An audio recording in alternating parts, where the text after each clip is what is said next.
हम क्या करते हैं, जब तक पूरा सिलेबस कंप्लीट नहीं होता रिवीजन नहीं करेंगे, एंड जब तक रिवीजन नहीं होगा हम क्वेश्चन पेपर सॉल्व नहीं करेंगे, चाहे वो एमटीपी हो आरटीपी हो। बस यही चलते आ रहा है और सब यही करते आ रहे हैं, तो इसमें बुराई क्या है, right? No, take a pause and think. आप रिवीजन कैसे करते हो? हमने एक बार का पूरा सिलेबस क्लियर कर दिया अपना, एक बार का पढ़ लिया, तो हमने उसको कैसे पढ़ा? टॉपिक वाइज टॉपिक जो भी पेजेस में आ रहा है हम पढ़ते जा रहे हैं। एंड अगर कोई प्रैक्टिकल सब्जेक्ट है तो शॉर्ट में लिखते जा रहे हैं एंड सॉल्व करते जा रहे हैं। रिवीजन का मतलब क्या होता है कि वापिस से पूरा पढ़ने का मतलब रिवीजन नहीं होता है। रिवीजन का मतलब होता है कि जो भी आपने फर्स्ट टाइम पढ़ा उसको सिंप्लीफाइड वे में आपने लिखा एंड उससे फिर पढ़ना इज द रिवीजन।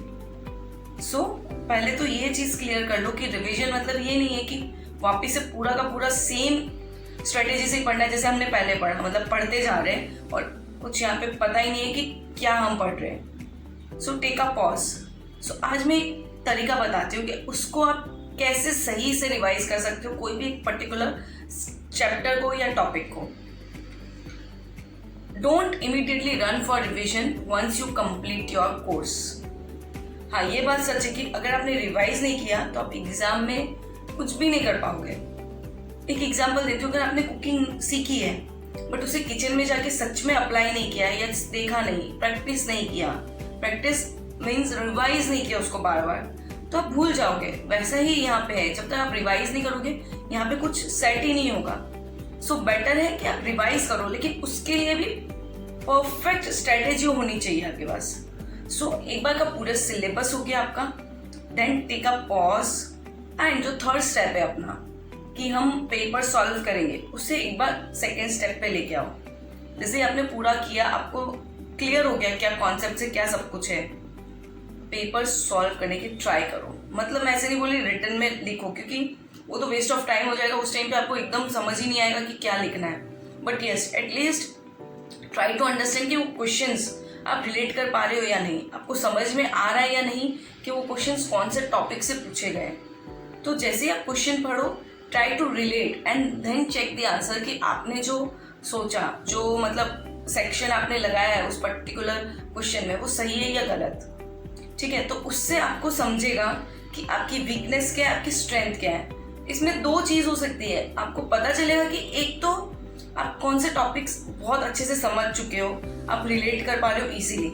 सेकेंड चीज, ऐसे भी टॉपिक्स होंगे जहाँ पे आपको कुछ समझ में नहीं आ रहा, ब्लैंक हो रहे हो। सो देन उसके बाद आप अपनी रिवीजन स्ट्रेटेजी बनाओ कि कौन से टॉपिक को कितना वेटेज मुझे देना है।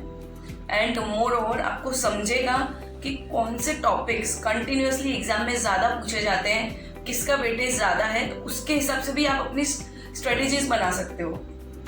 सो I hope I am clear till here. आगे बढ़ते हैं। एक बार आपके दिमाग में ये क्लियर हो गया कि कौन सी चीज़ें आपको कितने टाइम तक रिवाइज करनी है, किसमें कितना ज़्यादा टाइम डिवोट करना है और कौन से टॉपिक का वेटेज ज़्यादा है बेस्ड ऑन पेरेटो एनालिसिस, फिर आपको बढ़ना है अपने अगले स्टेप की तरफ। अब सेकेंड स्टेप आता है कि टाइम टेबल कैसे बनाएं।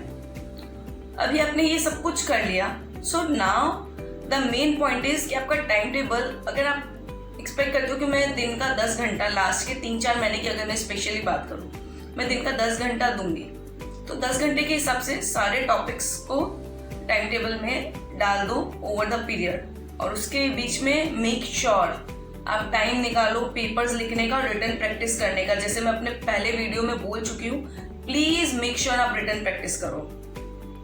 ओके, तो जैसे ही आपने डिसाइड कर लिया कि क्या क्या आपको टॉपिक्स देने हैं, बट ऐसा होगा, आप मुझे बोलोगे कि काफी ऐसे टॉपिक्स हैं जो उसमें कवर ही नहीं हो रहे, जो मेरा टाइम टेबल है उसमें ऐसे टॉपिक्स हैं जो छूटते जा रहे हैं और वो मैं कहीं पे भी सेट नहीं कर पा रही बिकॉज मेरे पास टाइम लिमिटेड है। सो आपने डिसाइड किया कि मैं मॉर्निंग 8 से लेके रात के 11 या 12 बजे तक पढ़ूंगी।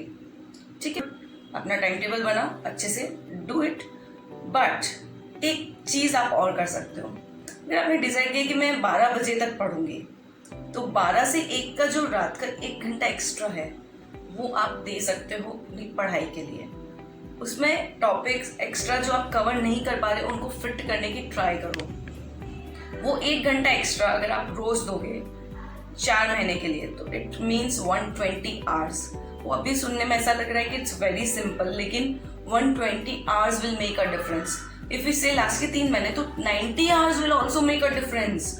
सो वो 1 घंटा एक्स्ट्रा एफर्ट, सिर्फ 1 आवर का extra effort over and above जो आपने सोचा है, चाहे वो 8 घंटे का सोचा है, 7 घंटे का सोचा है या 6 घंटे का सोचा है, जो भी आपने सोचा है, उसके बाद वो 1 घंटा एक्स्ट्रा वो देना है। और अगर आपने वो दे दिया तो कोई भी आपको नहीं रोक सकता एग्जाम क्लियर करने से। This was the strategy which I used to follow, and मैं चाहती हूँ कि ये काफ़ी लोगों को इंस्पायर करे और शायद वो उनको हेल्प भी करे एग्जाम क्लियर करने में अच्छे मार्क्स के साथ। So that's all I want to tell you. Enjoy your day and rock in your exams. Bye bye, take care.